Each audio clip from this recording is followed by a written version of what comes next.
In order to experience the taste of love again, the old man spent a lot of money to find a college girl. When she saw the old man, the girl thought she'd walked into the wrong place. She never thought she'd need an 80-year-old client, but for the sake of the generous reward, she didn't refuse the business. Instead, she wandered around with curiosity. Looking around at the large number of books, she realized that the old man was a retired university professor. Although the old man's face was already full of wrinkles, Anna didn't mind at all. She quipped with a smirk, "This is a very special experience." Actually, Anna wasn't really indifferent, it's just that she has to respect all her clients. In order to ease the awkwardness of the atmosphere, Anna went to a painting of a young girl. She asked the old man if she looked like the girl in the painting. The painting was in the center of the house. It was the old man's favorite painting. Then the old man couldn't help talking about the painting, successfully opened up his conversation. Their conversation flowed easier now. Anna didn't want to waste any more time. Despite the old man's politeness, Anna would not forget what she was here for. She took off her coat and went straight into the bathroom before the old man's dismayed eyes. But the old man wasn't in a hurry. He took out a bottle of wine he'd been saving for years. He poured one for himself and another for Anna. Everything was done with care and attention. The perfect preparation for tonight's date. The old man wanted to make something to eat, so that they wouldn't be bored while they talked. After Anna finished her bath, she went straight into the old man's room. Then she took off her coat one by one. The old man was a little nervous. He didn't want it to happen so fast. He could only go into the room and ask her carefully if she wanted a drink first. But Anna refused the old man's request, because before coming here, she received a middle-aged man in the bar. But her boyfriend called her at the time. He suspected that she was doing something outside. It took Anna a while to explain. She was already exhausted. All she wanted to do now was to finish the deal and get some sleep. Anna stripped naked and lay on the bed.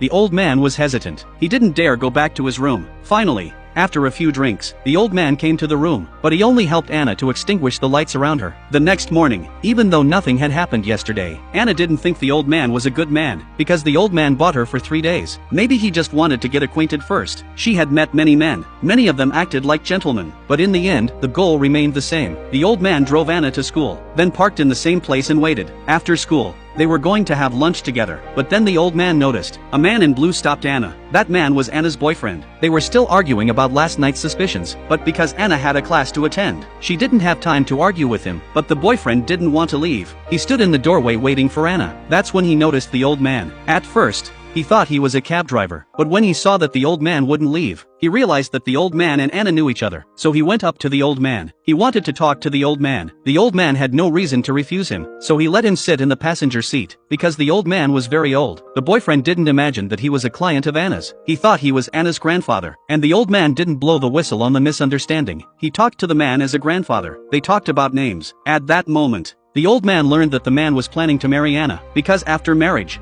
they could be together all the time, so they wouldn't have to be so suspicious. The old man was shocked. After all, Anna's profession